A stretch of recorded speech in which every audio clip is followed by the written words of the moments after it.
Ben écoute, Guy, tu m'as donné des films, hein? Je sais pas si tu te souviens, là. Tu m'as donné comme tout plein de films à écouter puis à critiquer.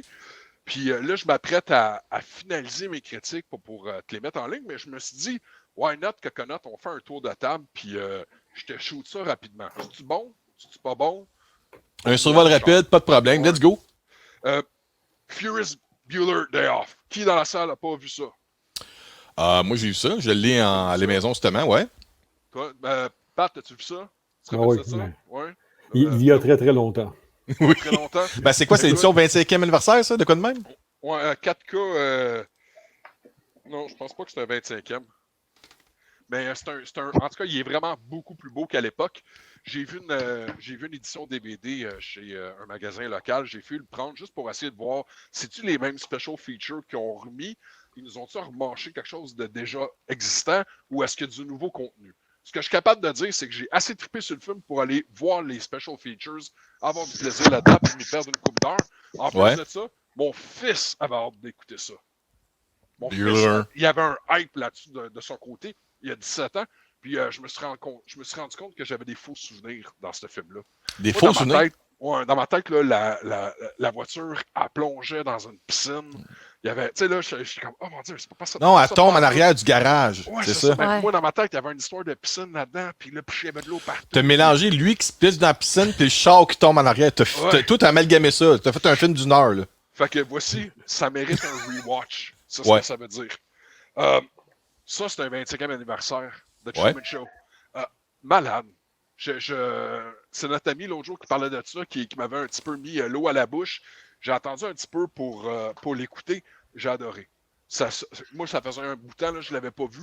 J'ai adoré l'expérience sociale. Puis j'aime aussi de voir, parce que ça a quand même un peu de l'âge, là, ce film-là, un peu leur perception des médias sociaux. Ça vient un petit peu toucher ça. C'est comme la racine ou la graine de ça, d'avoir cette télé-réalité-là, de tout le monde écoute lui. Il y a juste lui qui est oblivious dans tout ça, tu sais.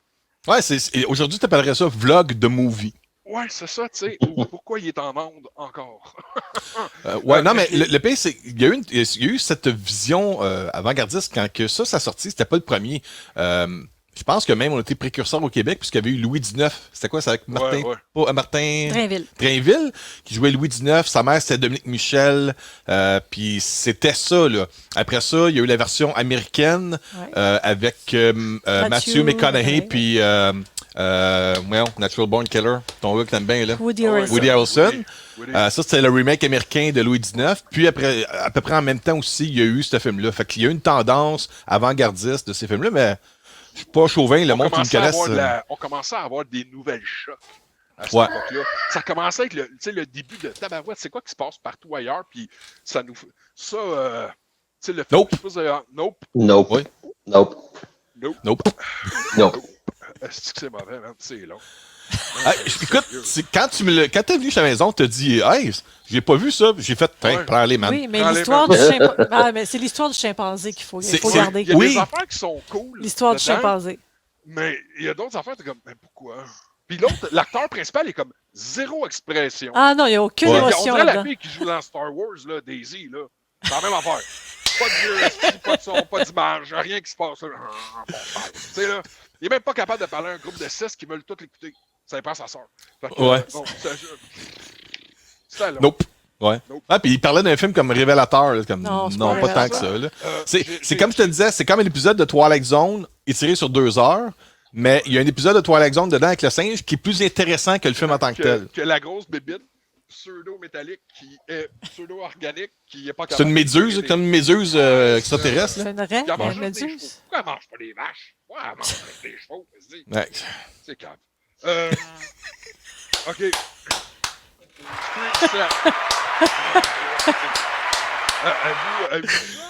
Êtes-vous fan de ce franchise-là, vous autres? J'espère, parce que tantôt, on va faire un tirage de Scream, regarde.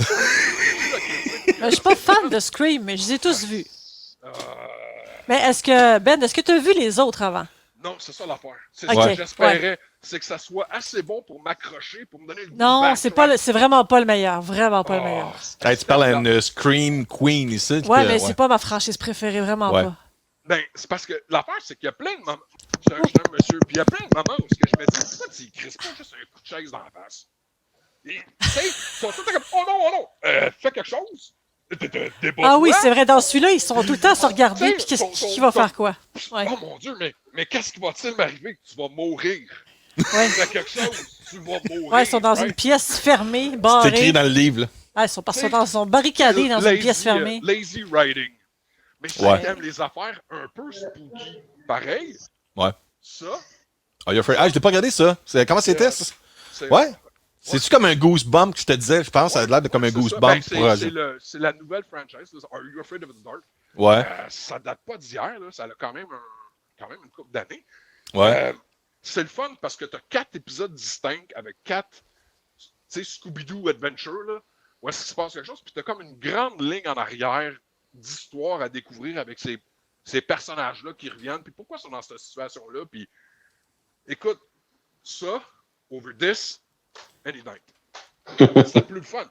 Les intrigues étaient meilleures, la musique était meilleure, le spooky. Mais à un moment donné, ça frôle juste des lignes où est-ce que ça met des gens inconfortables, là. Surtout quand tu as 16-17 ans, tu es un peu adolescent. Tu es comme, oh, mais c'est-tu vrai ça? Non, chérie, c'est pas vrai. C'est des histoires. Fait que c'était j'ai aimé ça.